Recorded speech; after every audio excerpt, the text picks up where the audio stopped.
तो दोस्तों पिछले वीडियोस में जैसे कि हम आपसे सीड के बारे में बात कर चुके हैं कि सीड क्या होता है, उसके टाइप्स के बारे में और डिफरेंट क्लासिफिकेशन जो सीड की गई हैं उनके बारे में हम पहले पिछले वीडियोस में चर्चा कर चुके हैं। तो दोस्तों आज के इस वीडियो में हम उसके आगे का डिस्कस करने वाले हैं जिसमें सीड क्वालिटी की बात करेंगे कि क्वालिटी कंट्रोल क्या होता है, सीड क्वालिटी क्या होती है, इसके मीन्स क्या होती हैं और इसकी कैसे कंट्रोल करते हैं, इसके कॉजेज क्या होते हैं। ठीक है, तो चलिए वीडियो को स्टार्ट करते हैं।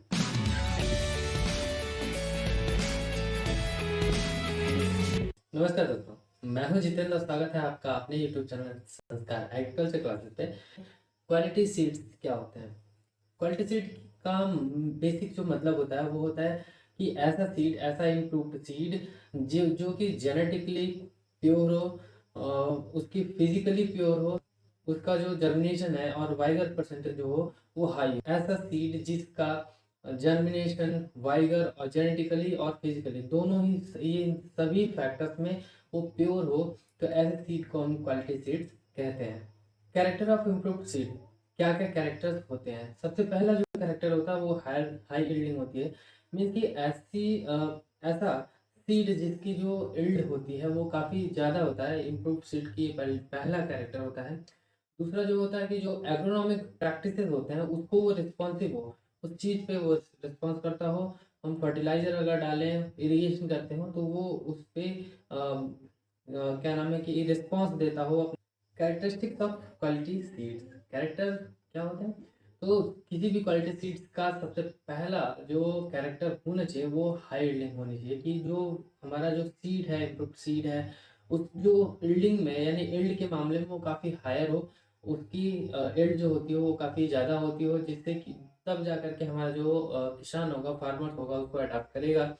तो ये पहली कैरेक्टर होनी चाहिए। दूसरा कैरेक्टर ये होना चाहिए कि उसकी जो एग्रोनॉमिक प्रैक्टिसेस होती है वो एक्सेप्टेबल होना चाहिए। अच्छे सीड में रिस्पॉन्सिवनेस होनी चाहिए, यानी कि उस पर अगर मॉइस्चर मॉइस्चर और टेम्परेचर पे वो रिस्पॉन्स करता हो।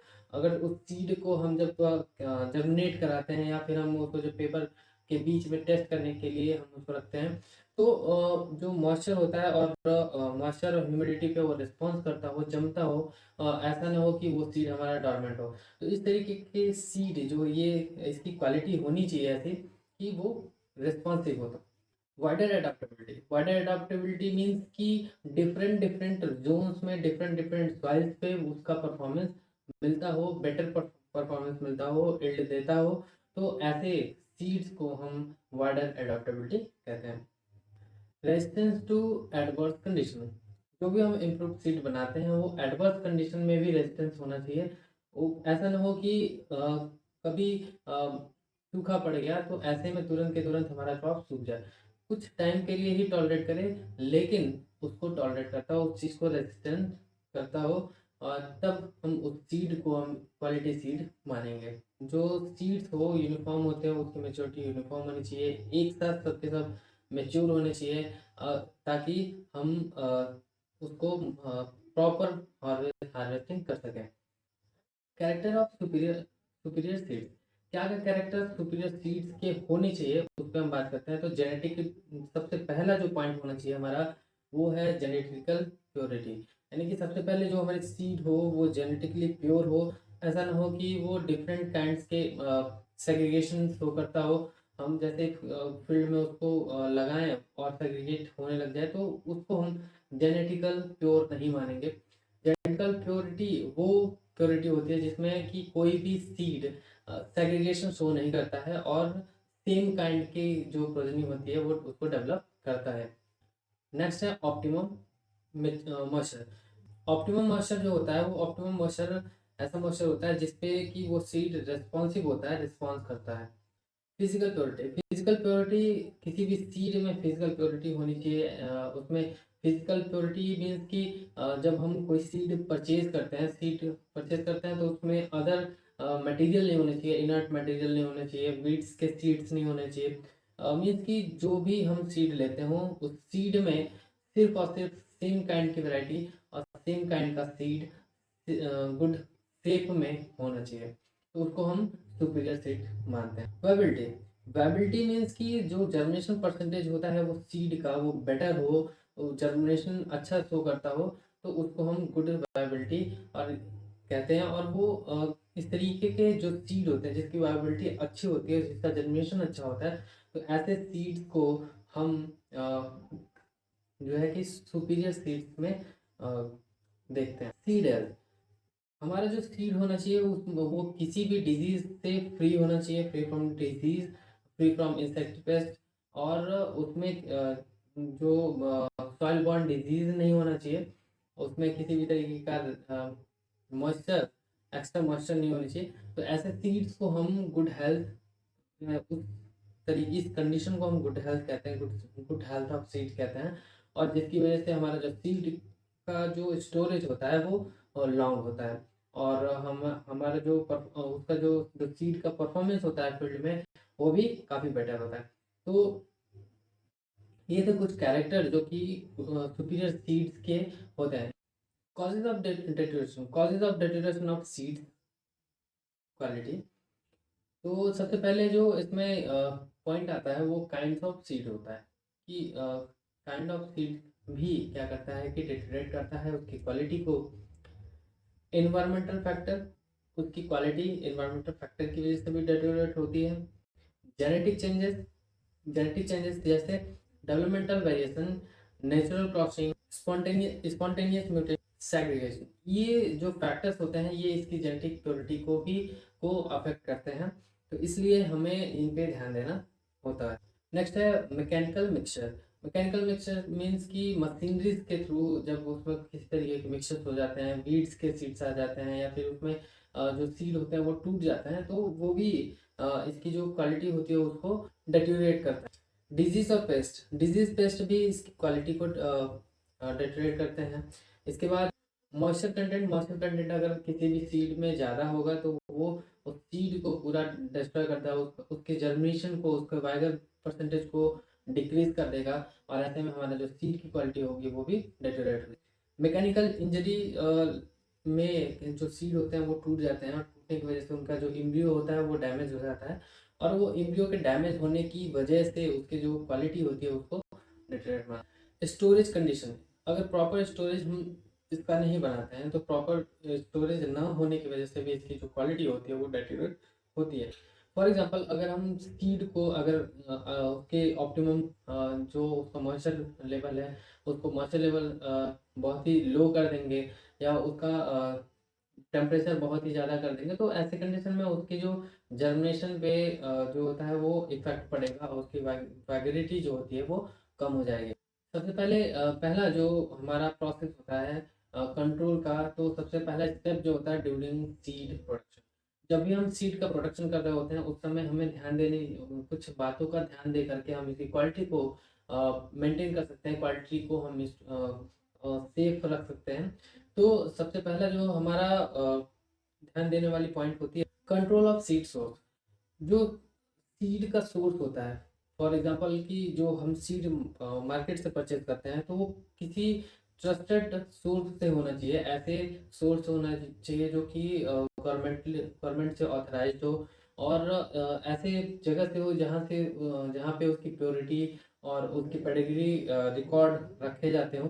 तो ऐसी जगह से जब हम किसी सीड को परचेज करते हैं या सीड को लेके आते हैं, तो वो उसकी जो प्रोजनी होती है उसके बारे में हमें प्रॉपर नॉलेज होता है, और हमें पता होता है कि इसकी प्रोजनी क्या होगी। तो जो सीड सोर्स होता है ये भी काफ़ी इंपॉर्टेंट पॉइंट होता है, इस ध्यान देने वाली चीज़ होती है। नेक्स्ट है सिलेक्शन ऑफ फील्ड। हम जो भी सीड परचेज करके लाते हैं किसी हम रिकॉग्नाइज्ड यूनिवर्सिटी से, रिकॉग्नाइज्ड एजेंसी से हम अगर परचेज करके लाते हैं तो हमारा सीड तो प्योर होता है, लेकिन अगर हम फील्ड का सिलेक्शन जो है अगर गलत करेंगे, हम ऐसे फील्ड में उस सीड को लगाते हैं जहाँ पे प्रीवियसली सेम काइंड का सीड लगाया गया हो, और उसमें जो डिजीज या जैसे डिजीज और पेस्ट उसमें लगे रहे हो, तो ऐसे कंडीशन में हमारा जो इस सीजन में जो फसल होगी वो भी उसी डिजीज और पेस्ट से इन्फेक्टेड हो जाएगी। तो हमें ध्यान देना ये चाहिए कि जो पिछले साल में जो भी सीड, जो भी वैरायटी लगाई गई है, उसको उसके कंपैरिजन में हम इस साल नेक्स्ट या फिर वैरायटी को हम चेंज करके जो क्रॉप है हम क्रॉप को चेंज करके वहाँ पे प्लांट करें। Isolation from contamination. Isolation means कि आइसोलेट करना, किसी चीज़ को अलग रखना। मीन्स कि यहाँ जो भी हम जब सीड का प्रोडक्शन करते हैं तो सीड का प्रोडक्शन हम दूसरे वैरायटी से आइसोलेट करके रखें। अगर कोई हमें वैरायटी डेवलप करनी है, मल्टीप्लाई करना है, तो हमें ध्यान देना होता है कि उसका जो दूसरी वैरायटी जो हम प्लांट करते हैं उस वैरायटी से सेपरेट हो। एक जो डिस्टेंस होना चाहिए, एक ऐसा डिस्टेंस होना चाहिए जिसमें कि इस प्लांट का पॉलन इस प्लांट तक ना पहुंच पाए। तो इस तरीके का जो डिस्टेंस हम मेंटेन करते हैं, इसी डिस्टेंस को हम कहते हैं आइसोलेशन डिस्टेंस। और ये डिस्टेंस मेंटेन करना काफ़ी ज़रूरी होता है। अगर हम मिक्स मशीनरी का इस्तेमाल कर रहे हैं तो मशीनरी से हार्वेस्टिंग के टाइम पे भी ये मिक्सर हो सकता है, तो हमें आइसोलेशन का प्रॉपर ध्यान देना पड़ता है। रॉगिंग। रॉगिंग क्या होता है? रॉगिंग वो प्रोसेस होता है जिसमें कि हम वैरायटीज़ को सेपरेट करते हैं। अलग फील्ड में जब क्रॉप हमारी लगी होती है तो उस कंडीशन में कुछ सीड्स मैकेनिकल मिक्सर के थ्रू वहाँ तक पहुँच जाते हैं, या फिर हो सकता है कि उस फील्ड में कोई दूसरा सीड पड़ा हो तो वो भी कभी कभी क्या होता है कि जम जाता है। तो ऐसे में जब हमारा क्रॉप जो हमारा मेन क्रॉप होता है उस क्रॉप के मेच्योर होने से पहले ही जो अदर प्लांट्स के सीड्स होते हैं, अदर प्लांट्स होते हैं, उन प्लांट्स को निकाल देना उस हमारे फील्ड से ही रोगिंग कहलाता है। यही प्रोसेस जो होता है उसको हम रोगिंग कहते हैं। और ये जब सीड प्रोडक्शन हम करते हैं तो सबसे ज़्यादा इम्पॉर्टेंट ये स्टेज होता है। इस स्टेज में हम दो वैरायटीज़ को सेपरेट कर सकते हैं, harvesting and threshing. Harvesting and threshing क्या होता है कि जब जब हम क्रॉप को लगाते हैं तो उस क्रॉप को हम प्रॉपर मेच्योरिटी के आने पर हार्वेस्ट करते हैं। और हार्वेस्टिंग के दौरान, हार्वेस्टिंग और थ्रेसिंग के दौरान जो अगर हमारी मशीनरी क्लीन नहीं होती है तो ऐसे कंडीशन में वहाँ पे मैकेनिकल मिक्सचर हो जाता है और दूसरी वेराइटीज उसमें मिक्स हो जाती हैं, जिससे कि हमारी जो सीड की क्वालिटी होती है वो गड़बड़ हो जाती है। तो ऐसे में हमें ध्यान देना ये होता है कि हार्वेस्टिंग और थ्रेसिंग के टाइम पे भी प्रॉपर साफ सफाई रखें और मशीनरीज को हम साफ सुथरा रखें। उसमें एक भी अलग वैरायटी का सीड नहीं होना चाहिए, नहीं तो हमारी जो अलग फील्ड में जब सोइंग करेंगे तो सोइंग में हमें अदर वैरायटीज भी देखने को मिलेंगी। दूसरा जो स्टेज होता है वो क्वालिटी कंट्रोल ड्यूरिंग प्रोसेसिंग।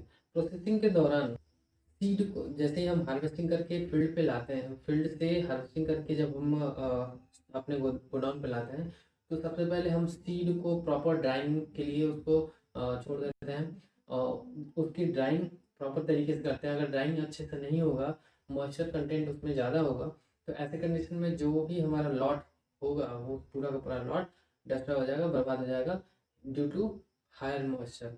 तो उस मॉइस्चर को भी हमें मेंटेन करना जरूरी होता है, चाहे हम सन ड्राइंग से करें या फिर हम किसी सिस्टम से हम उस सीड को ड्राई करें, लेकिन उसके मॉइस्चर को हमें निकालना ज़रूरी होता है। Seed cleaning and grading. जब हम सीड क्लीनिंग करते हैं, क्लीनिंग क्यों जरूरी होती है? जो हार्वेस्ट किया हुआ हमारा मटेरियल होता है उसमें काफ़ी ज़्यादा इनर्ट मटेरियल्स होते हैं, काफ़ी ज़्यादा वीड्स के सीड हो सकते हैं। तो ऐसे कंडीशन में हमें ज़रूरी होता है, उसमें कंकड़ पत्थर भी हो सकता है, तो इन सभी इनर्ट मटेरियल्स को हमें सेपरेट करना ज़रूरी होता है, तब जाके हम सीड की क्वालिटी को मेंटेन कर पाएंगे। तो उसके लिए जो मशीनरीज लगी होती हैं, अलग अलग मशीनरीज होती हैं, उनको हम प्रॉपर वे में साफ सुथरा करके और अलग अलग मशीनों पे से हम इनको सेपरेट कर लेते हैं। जैसे कि अगर हमें कंकड़ पत्थर को सेपरेट करना होता है तो उसके लिए हम ग्रेविटी का यूज़ कर सकते हैं। इसके अलावा जो हमारे जो सीड के मशीनरीज होते हैं उसमें जालियाँ होती हैं, उन जालियों को हम सीड के अकॉर्डिंग चेंज करते रहते हैं, जिससे कि हमारा अलग अलग स्टेज पे अलग अलग सीड सेपरेट हो जाता है। Seed treatment. सीड ट्रीटमेंट जो होता है वो हमारा जो सीड होता है, अगर हो सकता है कि किसी सीड में किसी तरीके का इन्फेक्शन हो, किसी तरीके का सॉइल बॉर्न डिजीज हो, किसी तरीके का सीड बॉर्न डिजीज हो, तो जब हम उसको प्रॉपर वे में ट्रीट करते हैं, एक सर्टेन अमाउंट में जब हम उसको ट्रीट करते हैं तो ऐसे में जो उसकी जर्मिनेशन परसेंटेज होती है वो बनी रहती है। अदरवाइज जब हम ट्रीटमेंट के दौरान उसमें उसके अमाउंट का जो केमिकल होते हैं, केमिकल के अमाउंट का ध्यान नहीं देते और बिना किसी लिमिटेड फैक्टर के हम उसको जब उसमें ट्रीट कर देते हैं, तो ऐसे कंडीशन में उसके जर्मिनेशन और वाइगल दोनों ही अफेक्टेड होती है। बैगिंग एंड स्टोरेज, जब भी हम मार्केट के लिए जब सीड को हम बेचते हैं, तो उसके लिए सबसे ज़्यादा इम्पॉर्टेंट ये होता है कि हम प्रॉपर वे में उसको बैगिंग करें। ऐसा हमारा बैग होना चाहिए जो कि मॉइस्चर रेजिस्टेंट हो, यानी कि उसमें मॉइस्चर एब्जॉर्ब ना करता हो, और इस तरीके से हम उसको सीड की पैकेजिंग करते हैं। आफ्टर दैट हम बैगिंग कर लेवलिंग करते हैं।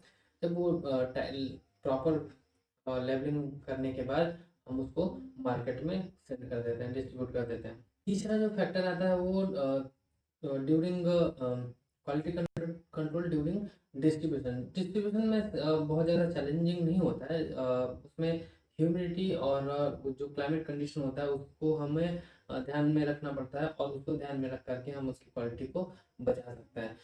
तो आज के इस वीडियो में पूरा जो सीड की कैरेक्टर्स होने चाहिए, जो इम्प्रूव सीड के कैरेक्टर होने चाहिए, अच्छे सीड के कैरेक्टर्स होने चाहिए, जो डेटेरिएट होने के जो कॉजेज होते हैं उसके बारे में, और किस तरीके से हम इससे इस क्वालिटी को कंट्रोल कर सकते हैं, आज के वीडियो में यही सारी चीज़ें हमने डिस्कस की। नेक्स्ट वीडियो जो हमारी होगी अबाउट डेवलपमेंट ऑफ सीड पे होगी।